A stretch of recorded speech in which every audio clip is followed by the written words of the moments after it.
Welcome to Terraria Trivia. Each round there's 2 facts and then 1 lie. Then you have to find which one's fake. On the TikTok version, I heard these were too easy, so I made them all extra hard this time. So make sure to share how many you find in the comments. Maybe you'll be the one who finds them all. Round 1. Magma stones can be thrown into the shimmer to get a lava charm. Relogic finally gave us a way to avoid endless searching for it. Magic mirrors are only found in chests generated in the underground and cavern layers. There's also ice mirrors from frozen chests. Unfortunately, neither of them can be crafted. All 8 accessories required to craft the grand design, the ultimate wiring tool, can be purchased from the mechanic. Now that you've seen the facts, take a second to choose which one is a lie.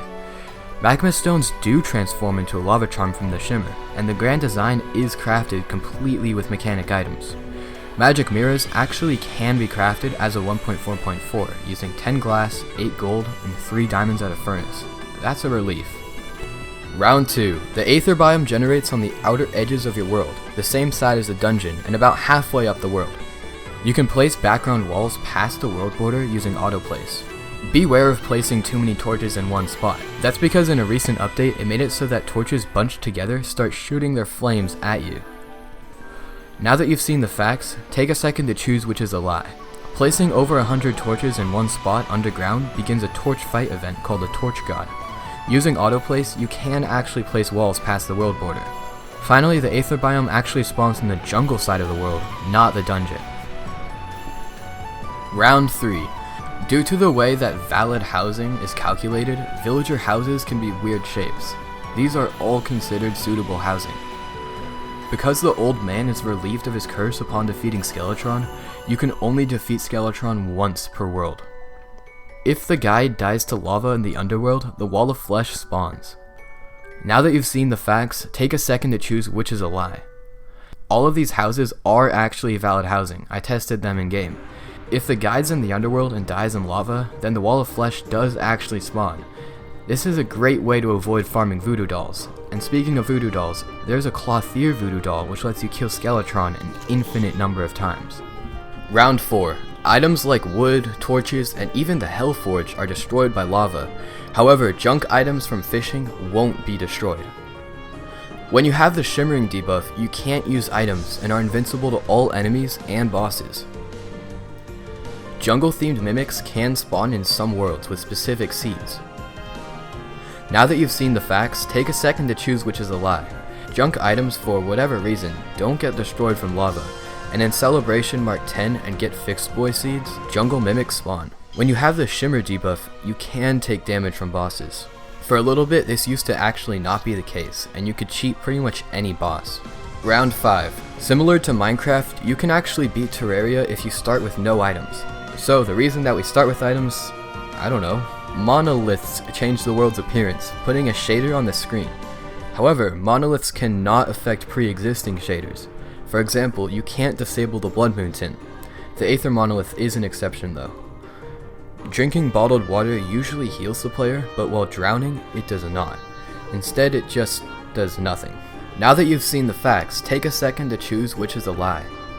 Monoliths indeed cannot disable world shaders, and it is possible to beat Terraria with no starting items. Simply find bombs in an exposed chest and use them to obtain the resources to get tools. Drinking water while drowning actually does heal you, and gives you the achievement Unusual Survival Strategies.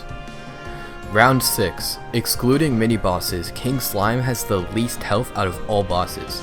Quick definition of a mini-boss. Bosses are enemies like the Eye of Cthulhu or Plantera, while mini-bosses are things like ogres or pumpkins.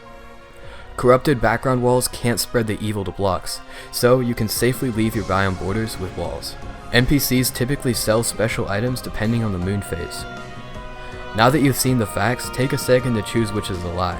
NPCs do change what they're selling depending on the moon phase. This is what makes skeleton merchants always have different things for sale. Background walls don't spread biomes, and also they don't count towards what biome you're in. King Slime actually has more health than the Brain of Cthulhu. The Brain has just 1,250 health, while the King Slime has 2,000 health. That's because the Brain of Cthulhu uses minions in its fight. Round 7. The old man at the dungeon gives advice as to when you should fight Skeletron, depending on your current max health and defense. Post Moonlord, you can use the Shimmer to buff both the Rod of Discord and the Clantaminator. The blazing wheels in the dungeon can be despawned by removing or actuating all the blocks they're on. Now that you've seen the facts, take a second to choose which is a lie. The Shimmer does let you buff some items after Moonlord. The buffed Rod of Discord can be used without any limitations, and the buffed Contaminator has a much bigger length and size. Also, the old man's dialogue lines change based on your health and defense. Blazing Wheels, however, don't despawn by having blocks broken. Instead, they despawn naturally. Round 8. Terraria has a secret game mode called Legendary Mode. Only the most bold Terraria adventurers have played on it. In vanilla Terraria, fishing is one of the most calming activities you can do, assuming you're in a safe place. However, if you were to fish during a blood moon, it's possible to fish up some enemies. These can be funny little jump scares up to enemies on the verge of a boss. The Luminite pickaxes and drills are the final and best mining tools in the game. They boast the highest pickaxe power out of all mining tools. Now that you've seen the facts, take a second to choose which is a lie. Legendary mode does exist and is achievable by using the secret seeds for the worthy or get fixed boy. You should definitely watch my video on secret seeds if you haven't yet. Fishing in a blood moon does have a decent chance of spawning enemies. Luminite picks and drills aren't the highest pickaxe power. Instead, it's the laser drill. Round 9.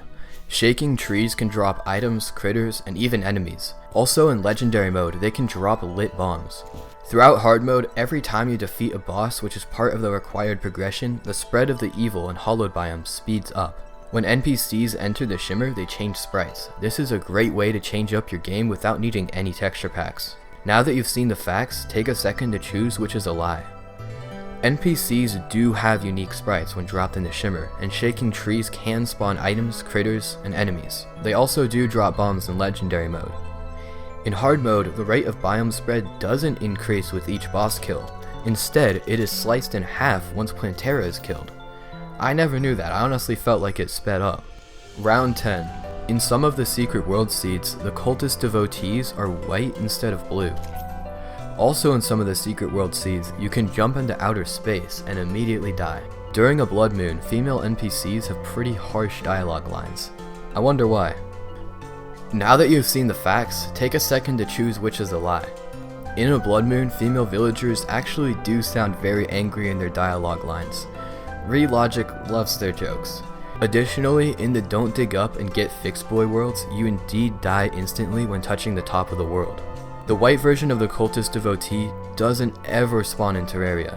It's unspawnable, I had to use hacks to get it in. Okay, we've finished, so it's time to check your score against the different levels. If you got between 1 and 3 points, you're a journey mode Terraria player. You likely got the game not too long ago and have played 1 or maybe 2 playthroughs. If you got 4 to 6 points, you're a classic mode player. You've played a couple playthroughs and spent a few hundred hours on the game. If you got between 6 and 8 points, well then you're an expert mode Terraria player. You probably got the game a decent amount of years ago and done countless playthroughs on modded too. With 9 points, you're a master mode player. You for sure boast over 1,000 hours and know the ins and outs of the game. You've done everything there is to accomplish in Terraria, yet you keep playing. If you manage to get all 10 points, then my friend, you're in legendary mode. You are a legend. You've been playing this game for a long time and have an insane number of hours. You know every item, enemy, seed, mod, anything, name it, you know it.